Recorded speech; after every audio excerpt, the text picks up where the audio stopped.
Olá, bom dia. Chegou a sexta-feira, hoje é 17 de junho. Seja muito bem-vindo a mais uma edição do Noticiário de Manhã. Foram divulgadas as fotos de alguns dos idosos encontrados em uma casa que funcionava como clínica no Jardim Europa, em Sorocaba. Os idosos foram encontrados nas camas com indícios de maus tratos. Muitos estavam sujos, amarrados e aparentemente sem alimentação adequada. Na clínica ainda foram encontrados medicamentos vencidos. O responsável pelo estabelecimento, que é enfermeiro, está preso desde quarta-feira. Ele trabalhava sozinho para atender os moradores da casa. Só que, além disso, ele tinha outro emprego e onde ficava a maior parte do tempo. Dos 11 moradores, somente 3 andavam sozinhos, os outros eram cadeirantes ou estavam acamados. 3 idosos foram retirados por familiares na manhã de quinta-feira. Também ontem de manhã, uma força-tarefa foi ao estabelecimento. Policiais civis, agentes do Conselho Municipal do Idoso e também a Vigilância Sanitária fizeram uma vistoria. O local não tem alvará de funcionamento, mas não chegou a ser fechado. Em nota, a Prefeitura de Sorocaba disse que o local se encontra, do ponto de vista sanitário, em condições satisfatórias de operacionalização, com pequenas restrições. E a polícia procura por 2 homens suspeitos de terem roubado um hospital psiquiátrico na madrugada de ontem na Vila Elvio, em Piedade. Segundo a Polícia Militar, a dupla armada teria invadido o local e rendido 2 funcionários. Eles procuravam por um suposto cofre que não foi encontrado pelos bandidos. Uma pequena quantia em dinheiro e um celular foram levados. As vítimas ligaram para a polícia após a fuga dos suspeitos. O caso é investigado pela delegacia da cidade. A seguir, depois de quase 1 ano e meio de atraso, a adutora Mombaça, em Itu, é inaugurada e ainda a previsão do tempo para essa sexta e o fim de semana. Eu volto já.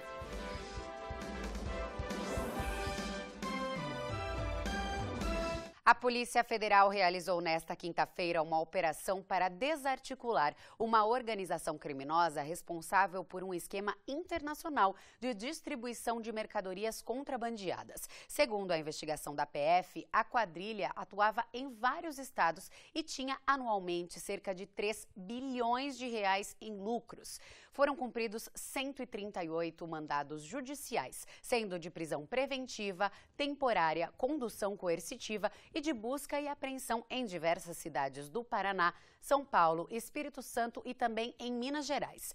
No nosso estado, 17 municípios, entre eles Porto Feliz, aqui na nossa região. As investigações foram iniciadas em 2013. O bando utilizava pelo menos 12 aeronaves para o transporte da mercadoria. 4 deles já foram apreendidos.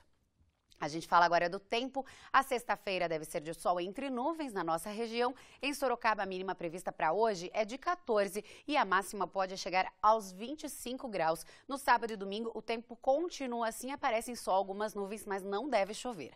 Veja como ficam as temperaturas em outras cidades.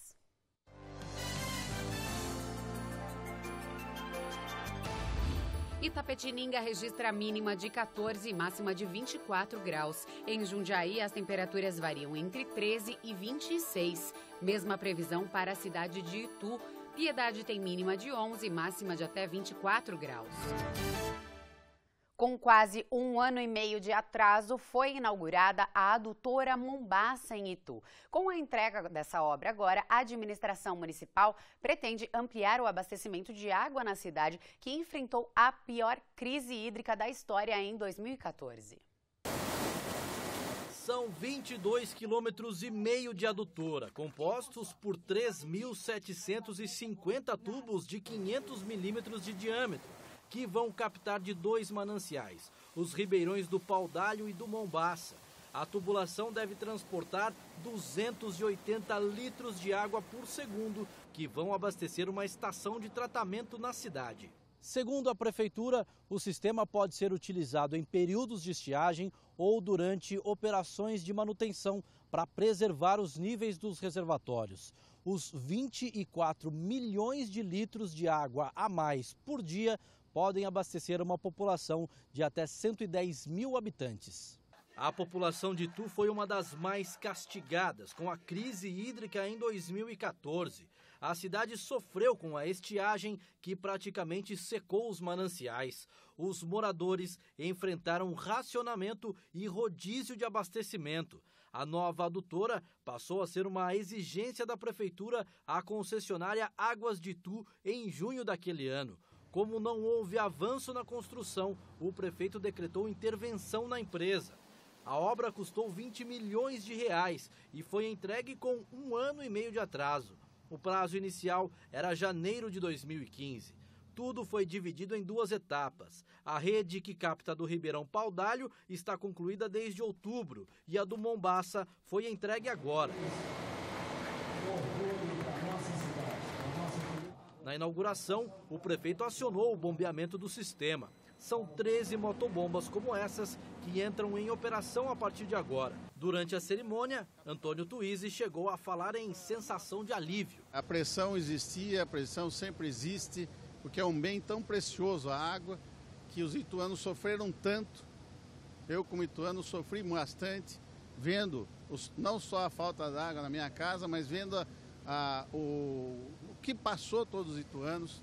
Mas hoje, nós com certeza, é uma realização, um administrador público fica muito satisfeito de poder realizar uma obra como essa. A adutora Mombaça deve atender a maior parte da cidade, mas apenas nos bairros da região central. Tuizzi anunciou o início de estudos para a instalação de outra adutora que deve abastecer a região do Pirapitingui. Lá nós temos 2 opções, uma represa do Cajuru, que fica próxima à rodovia Castelo Branco, e também, ou outra opção, é tirar do Rio Ribeirão do Pirajibu, que fica na divisa com Sorocaba. A seguir, incentivo à leitura por meio de contação de histórias em Sorocaba. A reportagem em um instante só.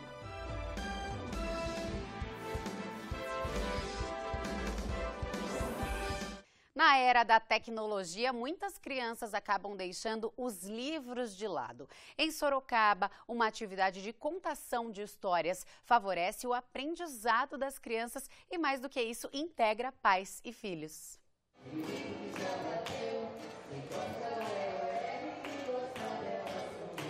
A canção atrai os pequenos e os leva a um mundo de fantasias. A história contada pela atriz vai se desdobrando aos poucos. O texto é baseado em um dos clássicos da literatura. Então ele gritava: corra, Julieta, corra, Romeu, vamos pro fundo da floresta. O conto Romeu e Brabuleta é uma adaptação da famosa história de Romeu e Julieta, de William Shakespeare.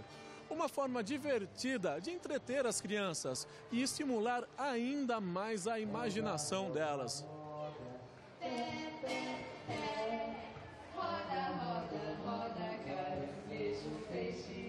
Nesse conto, são 2 borboletas que moram num reino onde as cores não podem se misturar. Então, a borboleta amarela, que é a Julieta, não pode ir lá para o canteiro das flores azuis, onde mora o Romeu, que é a borboleta azul. Mas eles acabam por desobedecer os pais e se encontram, e aí nasce uma grande amizade colorida. E cor, na verdade, é o grande tema do espetáculo, porque as cores aí, no final de tudo, acabam se misturando. Todo domingo e feriado, a gente percebe que as crianças voltam. Então, elas gostam, vão pegando gosto e volta toda semana. E aí já começa a pedir para o pai trazer também, é bastante bacana. Felipe tem 11 anos e veio com os pais. O menino diz que aprendeu muita coisa por aqui. Que é importante, a leitura é sempre bom. Orgulho dos pais que sempre o incentivam a participar de atividades culturais. É muito importante incentivar os filhos da gente a leitura, a prática da leitura, porque além de trazer cultura, é um bem para eles, né? É um legado que eles levam para a vida inteira. Uma leitura de uma forma diferente, né? Cada um conta de um jeito, é sempre legal. Lembra da infância? Bastante. E quem disse que os marmanjos não participaram? O Diego trouxe a filha de 3 anos. Tímida, não quis dar entrevista, mas o pai confessou que se divertiu.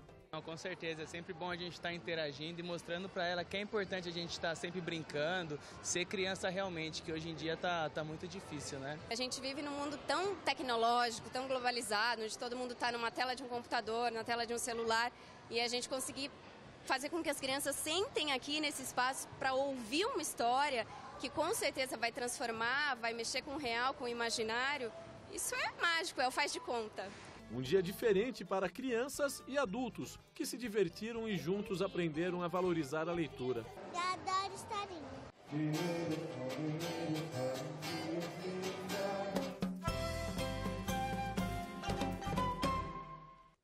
O Noticidade Manhã fica por aqui. Outras notícias da nossa região no Manchetes Noticidade, que começa às 15h para 13h, com a apresentação do Eduardo Barazal.